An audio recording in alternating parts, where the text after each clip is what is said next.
SGC here, and we're back with a movie review. Selma. Directed by Ava DuVernay, it is based on the 1965 Selma to Montgomery voting rights marches led by James Bivell, Jose Williams, Martin Luther King Jr. of SCLC, and John Lewis of SNCC. And this movie stars David Oyelowo as King, Tom Wilkinson as President Johnson, Tim Roth as George Wallace, Carmen Ejogo as Coretta King, and American rapper and actor Common as Bevel, and everyone else check down below. So yeah, finally we get a biopic that's based off a event rather than a book that is about an event, because we have a lot of that. I'm glad that it's just a biopic of an event.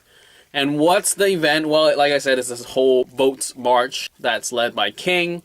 And basically the entire movie revolves around what was deterring them from doing the march, what was their motivation to march, why they were marching, and how did the black people feel in Selma, and how did the white people feel about this whole march. And that's basically the entire film. So what did I think? Well, first off, I have to say this story needs to be told. It definitely needs to be told in a sense where this was part of history, and that, yes, general audiences know about what happened to black people back in those days, how it was so harsh, how it was segregated.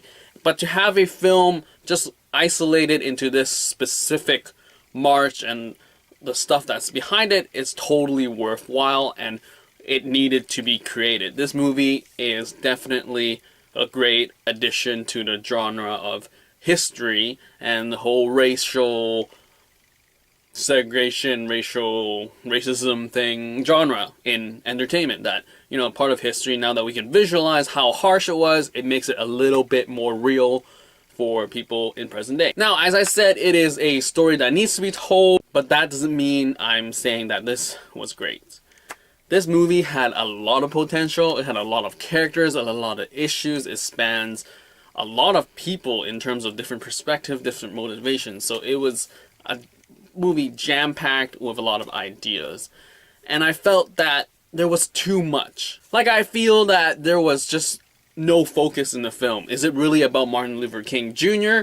Because that's what they're selling it. They're putting him like on the spot, saying this is a Martin Luther King movie, and also it's about the blacks, and then also about the white guys, and it's about the politics of the white guy versus the black guy. So there's a lot of things going on in this film, and there is no focal point here. I feel that the movie could have pulled back from the whole Martin Luther King Jr. focus, or in terms of advertising anyway, and have it spread out and have King in the background. Like, we know he's a crucial part of this, but I felt that if they made it into an everyday black man movie in terms of what they were going through during this Selma thing, it would have made a bigger impact, and it would have definitely made a opportunity for an actor, actress to shine in that particular role about being the everyday black man during this time. For me, when I went in, I knew people were upset about this movie being snubbed out of Best Director and Best Actor, but I heard different things, like some saying that it didn't get snubbed or whatever. But I went in and I was just like, okay,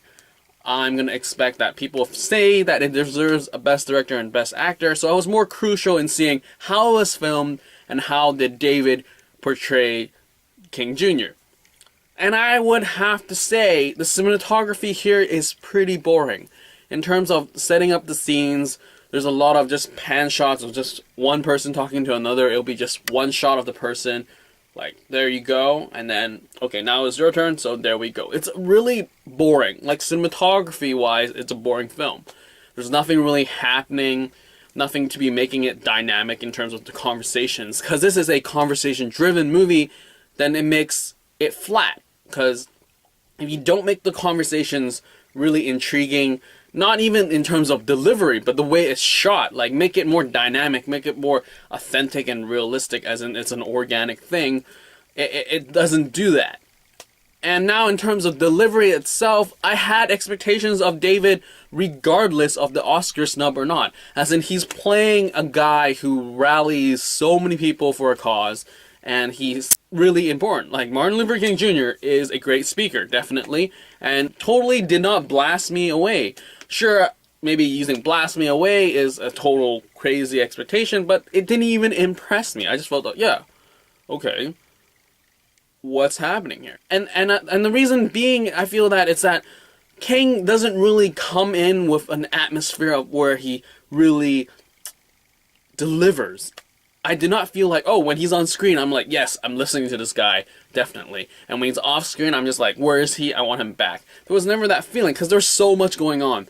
There was all the people that was helping him. There was his wife, president, governor. There's so many perspectives that it was interesting in the sense where I wanted to know more. And King, it's like, we already know King so well, as in he's a great speaker and all, and he bands people together, but we don't know about these people in the background. And I felt that if they put more potential storylines in these backgrounds, it would have been so much more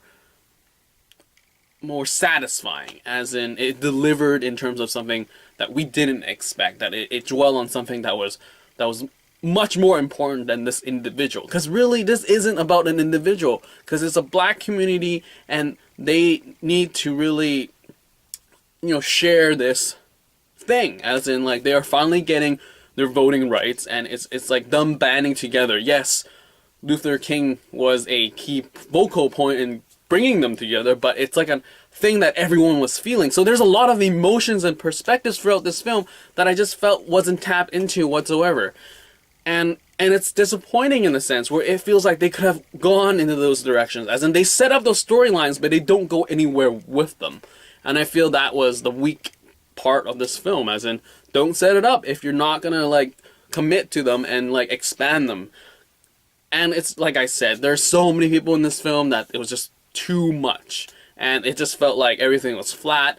Like, everyone was just introduced, like, oh, this guy does this, okay, he's angry, okay, but we're not gonna, like, dwell on why he's angry, why he's doing that, why this guy's motivated, why this guy hates this, or why. There were no many whys, and it was just like, okay, so we got black guys trying to get voting rights, now the white guys are, like, saying no, and now Martin Luther King Jr. stands up and go, like, hey, we gotta rally together, and yes, that's basically the entire film. Like, this movie has more than just entertainment value or a documentary value, but rather it's more of the historical, as in recognizing this was back then. We need to be much better than them. And I think that deserves this movie to be watched, as in I would recommend it, but just know what I just said previously. You have to expect that stuff, but you have to see it farther and appreciate for what it is. It's just sadly that it could have been so much better, because, I mean, the fact that they named this movie Selma reflects that it's not about Martin Luther King Jr. specifically, but yet they advertise it as that, and they try to push it up as that, and it's just disappointing that it could have been just about Selma, this place where they're going through such hardships, and there's so many voices, and it's just like we could hear so many voices, but we couldn't, because it was just lost in this busyness or whatever. So yes, in the end, I would say go check it out, definitely. Just realize that the blacks have gone through so much, and it's only been like 50 years ago. That's not a lot of time, and it's just like daunting that life was like that back then, and we need to improve ourselves constantly for a true multiculturalism sort of thing, equality sort of thing. And yeah, that's pretty much it. I mean, what else can I say? Cinematography, I already addressed that. Acting, there were so many potentials, and that just covers all my acting comments. David just didn't, shine, really. He was just there. So that's a disappointment. But basically, just watch it, understand this historical point in the world's history. And that's pretty much it. So if you have seen Selma, leave your comment down below, and I'll get back to you as soon as possible. And that's it for this movie review on Selma. Out.